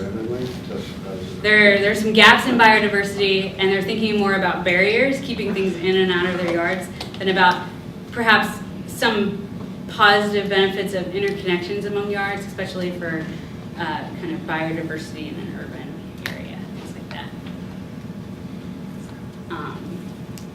And then some of our recommendations from this study were to try to move residents' conceptualizations of inputs towards inputs within cycles. So how can we think of yards in cycles?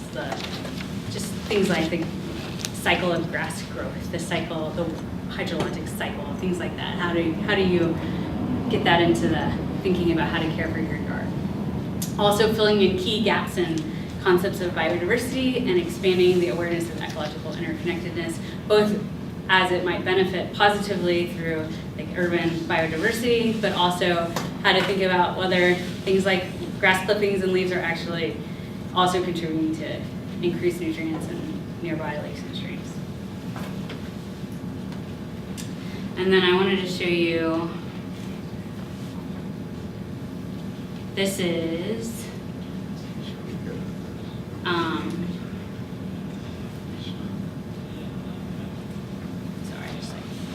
so this is so we had two different lawn and yard care choices booklets for session 1 and session 2 of our discussions, and those are both on the TCHEP website. But then what we also did was we combined them both into one, so that could be used by the public if they're just interested in thinking about lawns and yards. So basically, we are calling this a decision-making guide to help you get the lawn and yard you want while improving the water quality of Minnesota's lakes, rivers, and streams. And I'm just going to show you the table of contents. So this is what it goes through. It first asks to imagine your ideal yard, to think about what you really want. It talks about understanding lawn biology, and then understanding soil and watershed systems, and then planning, and trying to integrate these things to plan for your own yard. So this might be helpful for you guys as a resource, I don't know, but it's on the website if you'd like to check it out and see what those different things are. Yes?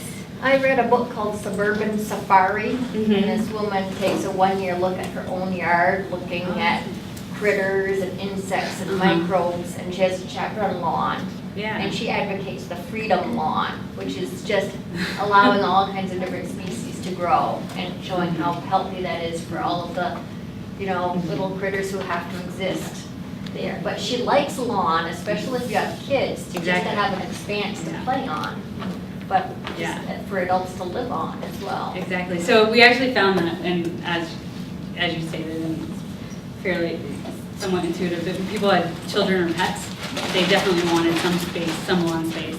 But people talked about as their children grew older and left the house, they were trying to convert some of their lawns to some native vegetation or other plantings as well. So there's different times in your life that you might want. Your ideal yard and lawn would also be different. There was also, I didn't mention this, but there were also some concerns about invasive species. especially buckthorn and Lino Lakes. People in Lino Lakes talked about buckthorn a lot and trying to get that out of their yard. And some people said, we didn't know it was an invasive species, so we planted it in our yard 30 years ago, and now we were trying to get it out of our yard. And buckthorn is hard, if any of you have ever. We had some in our yard when we moved in, and we spent a long time trying to get it out. So there is concern about invasive species, and that might be something, it would be interesting to, in the book about suburban safari, to, the Freedom Lawn, like you don't want invasive species necessarily to grow, so how you can manage that as well. So I'm not sure if she talked about that or not. Oh yeah, she's a big advocate for native. Yeah. So some people think like if I just don't do anything, it's good because anything can, it'll be natural. But then you might get a bunch of invasive species. So there's these different factors to consider. So is there some site that says what the invasive species are? So I know intellectually that buckthorn is an invasive species, but I wouldn't know when if I tripped over it. Okay, yes, you can look So, at. I mean, and then. The Minnesota DNR has the Department of Natural Resources has a section on invasive species, and I'm not sure how extensive it is, but it definitely has some common ones like buckthorn and shows you how to identify them and things like that. So that could be a good place to start. I think they have like the top 10 noxious weeds or something. Yeah. And the University of Minnesota also has a sustainable landscape series, I think it's called. So you can just Google that, search for that on the University of Minnesota's website, and they have all kinds of excellent resources too. So I think it's called the Sustainable Landscape Series. They also have a section on turf grass management, kind of your basics management too. So those also are helpful resources. Those are resources we used for creating this booklet that we have, so you'll probably find similar information. All right, so the next, I don't know, maybe take 2 minutes just to jot down some ideas about how you might apply some of the findings from the study I just talked about to framing environmental messages about yards. What might you want to talk about with somebody about their yard, and how might you frame it based on some of the data from the study? And we'll add to this very shortly. So this is just kind of a brief brainstorm before I get to the second part of the third part of the session. Just take 2 minutes, have maybe 15 minutes of things to say about it, and then you'll have some group activity working with a neighbor to design a behavior change campaign. So during that time, if you need a break real fast, you can take one. So I'm just gonna keep going to make sure we get this all in. So I want to talk about one specific model of behavior change. There are lots of different models of behavior change, but the one that might be most helpful for you is a model called community-based social marketing. And as I talk about this model, keep in mind all of the things that we talked about, ideas that we talked about in the first part of the session today, and also in the yard and lawn care choices study. So the idea is there are several steps to creating a community-based social marketing behavior change campaign. The first one is to identify a specific behavior that you want to change. So it has to be a specific behavior, like redirecting a downspout or watering your lawn only in the morning, something like that. Then the second step, which you all talked about earlier, or a few of you talked about earlier, is that you have to identify the barriers to that specific behavior, and you also have to identify the benefits to that specific behavior. So why might people not be able to do it or not want to do it? And this often requires some research and talking with people. You can probably brainstorm some ideas for yourself, and get a sense of what it might be, but often you have to go out and ask people questions about barriers and benefits to the desired behavior. Then what you do is you design a program, it's so simple, to overcome the barriers to the selected behavior and emphasize the benefits. So you create some kind of program, and I'll give you an example in a second, to overcome these barriers and emphasize the benefits. So you want to make sure people know that they can do it, how to do it, and that it's going to have some benefits for them. Whether it's the self-transcendent values, for example, or self-enhancing values, doesn't matter, things like that. Then it's always a good idea to pilot the program, see how it works. And the last step is to evaluate it. See if it actually made a difference, the results idea, of course. And then if it works, you can try it on a larger scale. So these are the simple steps, and they sound pretty simple, but they're a lot harder than that, I guess. For number 3, designing a program, there's some tools that come along with this technique. Oh, and this is a website, sorry, cbsm.com. It's a community-based social marketing website. It's about fostering sustainable behavior, and it gives all kinds of it has articles and toolkits and things like that that might be helpful for you guys in looking at example models of campaigns, behavior change campaigns. There's discussion forums, I think. So. But for designing your program, there's some tools that are recommended. One is commitment strategies. So you get people to commit in some way to trying out the specific behavior. Whether it's signing something or having a decal on your, say on your, in your lawn that says, you're watering your lawn only at certain times. It varies by the program, but some sort of commitment strategy. Another tool that's helpful is to have a prompt that reminds you that you actually decided you were going to try out this behavior.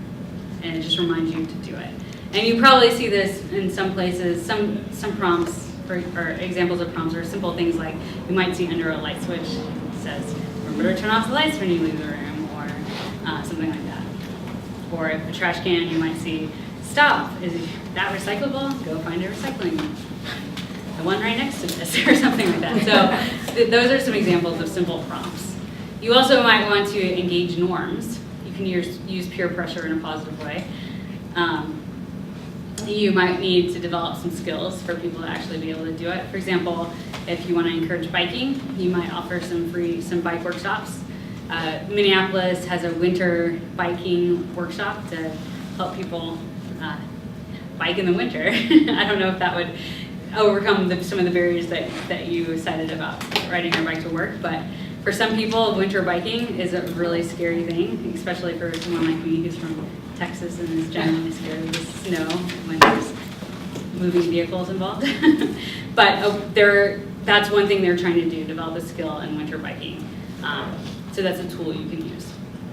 Also incentives to engage in a certain specific behavior, but then again, you'd have to have funding to do so, and providing feedback, having instant feedback like a gauge or something that shows what you're doing. So now I'm going to give you an example of a community-based social marketing campaign that used some of these tools. But an interesting thing happened at Group 2. Group 2 actually, not only did they not decrease, but it actually increased lawn watering by 15%, and I don't know why. We can speculate on why that might have happened. Yeah. So they may have thought, yeah.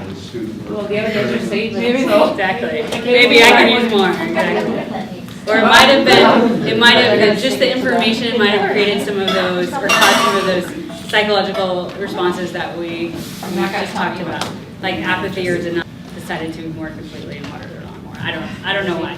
But those are some pretty striking results. And the total program cost, so they ran this pilot, and then since it was successful, they decided to do this for the city. The total program cost was $80,000, and it allowed 250 homes to be serviced with water conserved by the amount of water saved through this program. And this saved the development cost of $945,000 because the city didn't need to build the new water processing plant.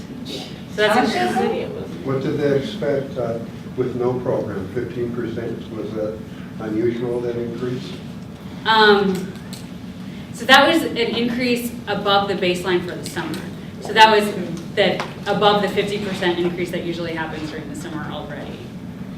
So it was actually an increase. Like, I don't know, again, I don't know why. I don't know if it's attributed to the program, if there was a drought or something else going on.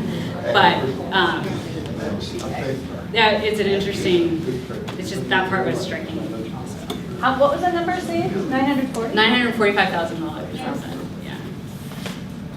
And this article is probably, I can forward Peggy this article. We'll try to find it. It might be on the website, this website, but I will try to find the article.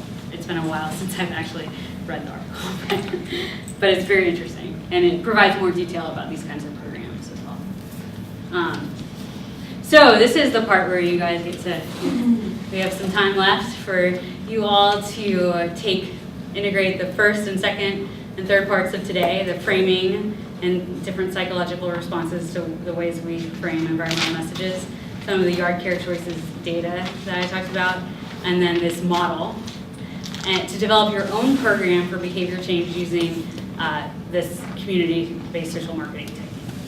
So I want you to select a specific yard care behavior and then use, I'll leave this slide up. Go through these steps to try to create some kind of behavior change campaign around this. So you'll identify your specific behavior, you'll identify barriers or benefits, then you'll think about a program to overcome these barriers and emphasize benefits. That will probably include some of these tools, the commitment strategies, prompts, norms, skill development, possibly incentives, and feedback as well. And then that's it.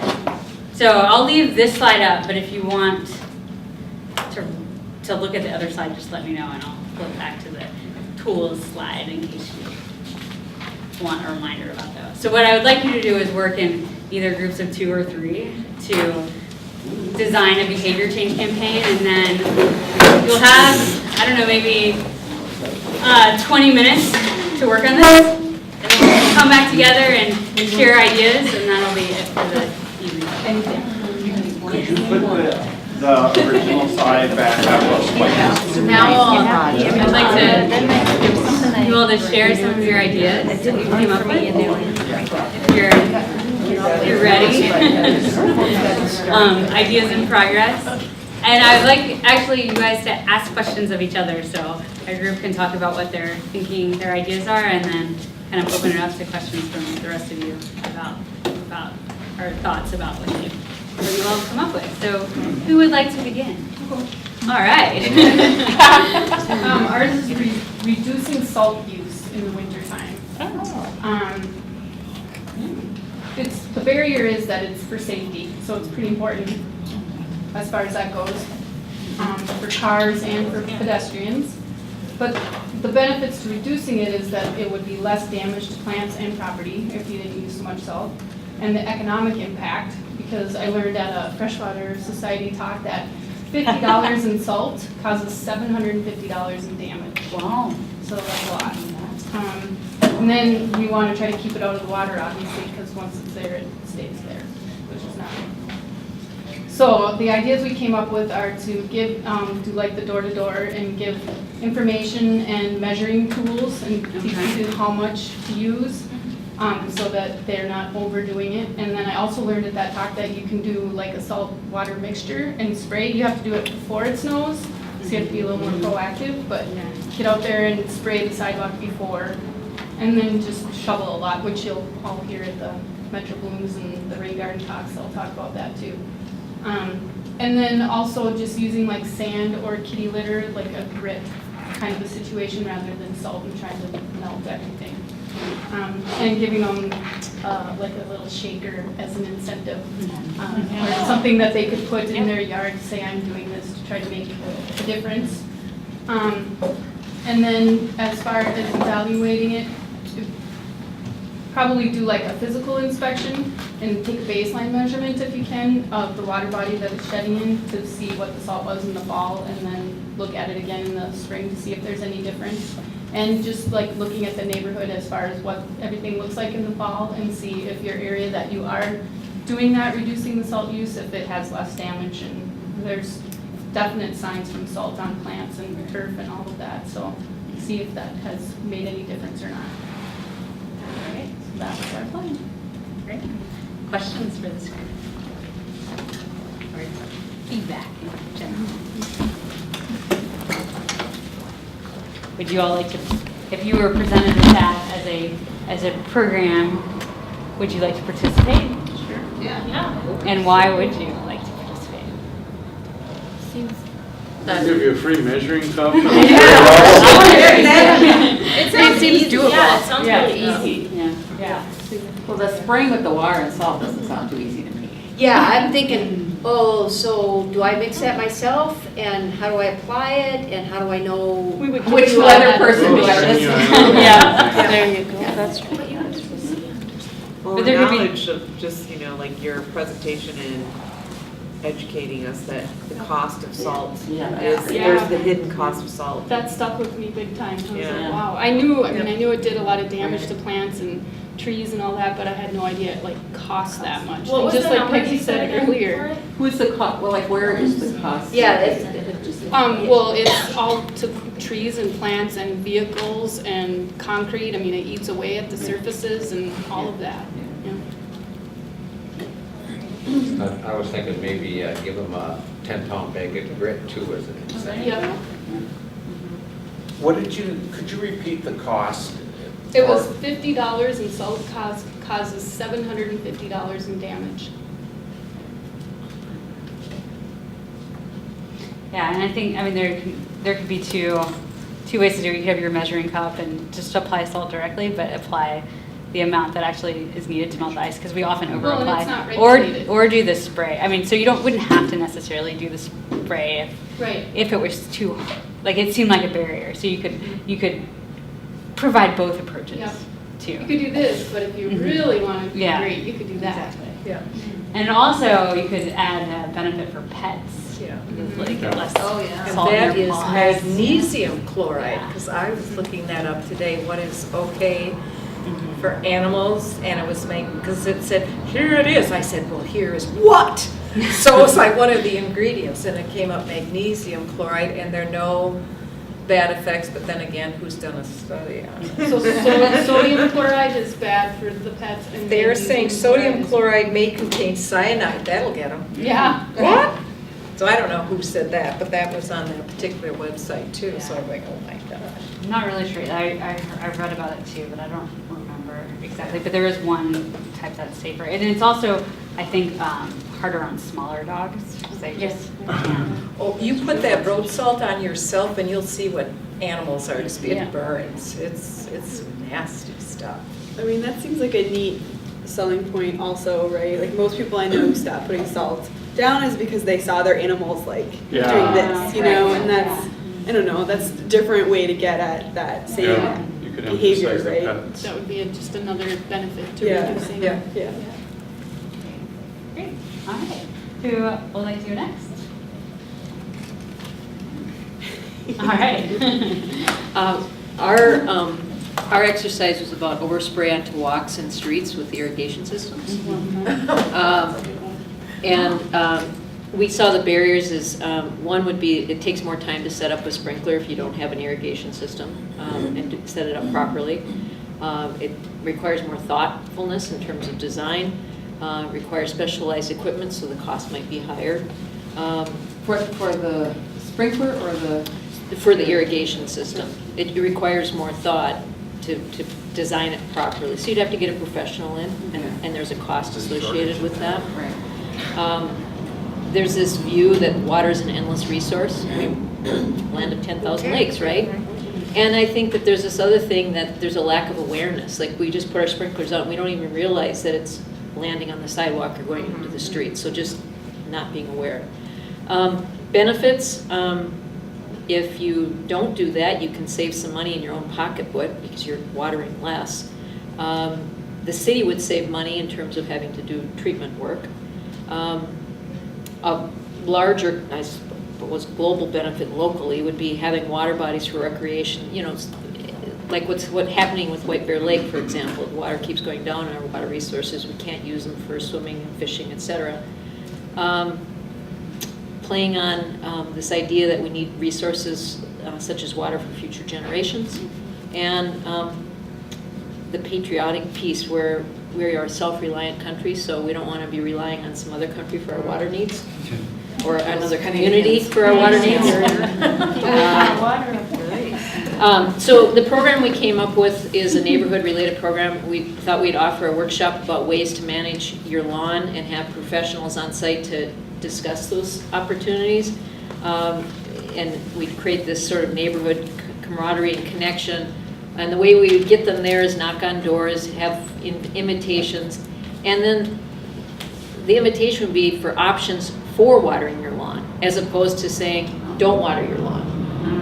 So that they feel like that they still can have a lawn, and then learn what those are. And then the options would be things like rain barrels and cisterns and better engineered irrigation systems and redirection of existing water on our properties.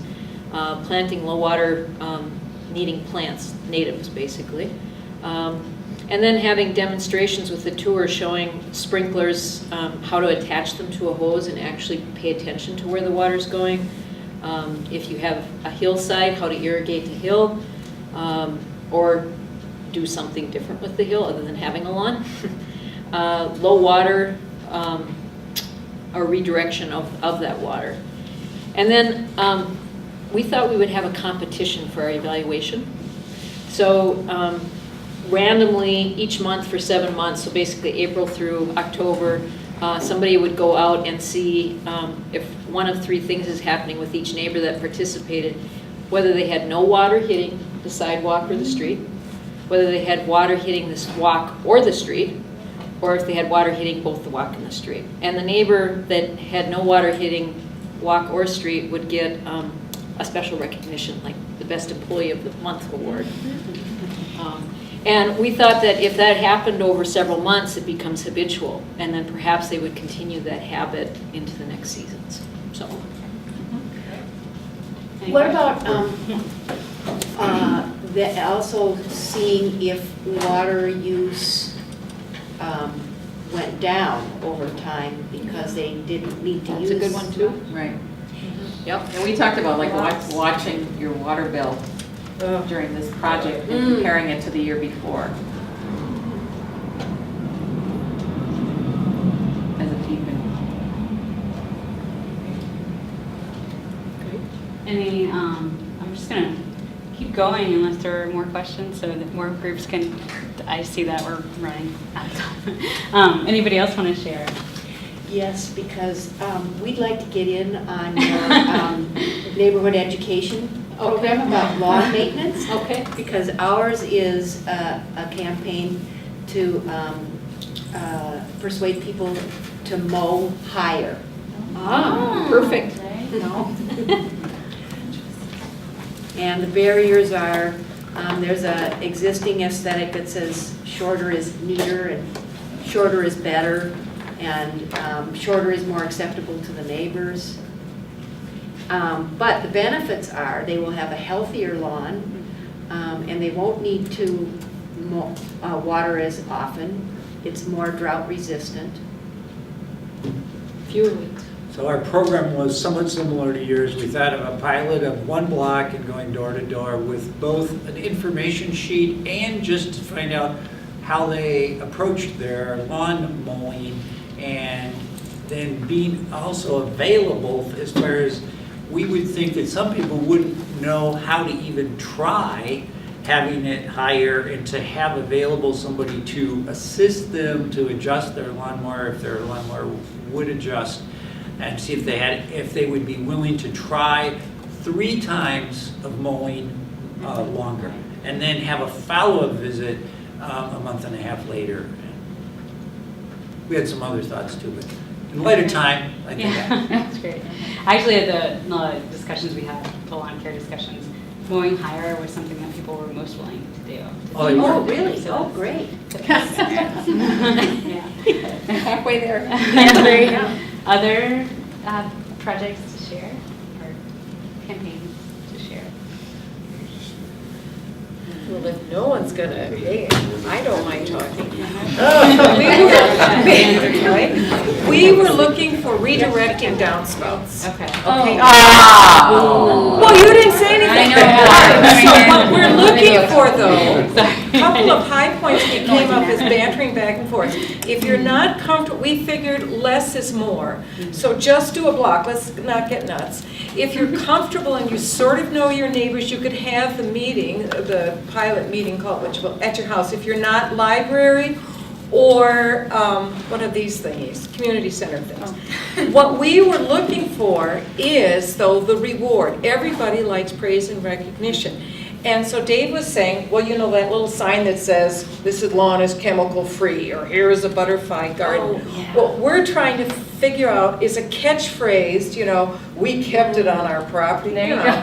So do you guys have any thoughts on the subject of people who are keeping the water, you know, like you could be launder's better or something, but. About the benefits? Is there, somebody come up with a cute, a cute little saying for people who were redirecting their water to their property? Shut this out. That's what we were looking for. Yeah. That's a good idea. Well, if you do. Did you guys have anything to add with your downspout program? Well, yeah, our mapping was our Yeah, I behavior never was put to my direct water away from the house Okay. and away from impervious surfaces. And so part of what we had was we bring people a Google map of their house and then walk with them to identify where their downspouts were and which direction they were going. And then work with them to make sure they were going across away from the house and maybe into a garden or into a rain barrel to redirect it in there if there was no other place to take it. And then, again, redirecting water into gardens or lawns and then monitoring the feedback through their water bills. Well, that thought alone, redirecting the water and not having it going across walkways, which then requires salt. I mean, there's a relationship there that we can see. That's true. So you can see how a lot of these mowing higher is connected, so. Right. I guess in the interest of time, we'll end. But you should all think of a good slogan for the downspout campaign. Thank you very much. I like that one. Yeah, thank you. And then Like, what?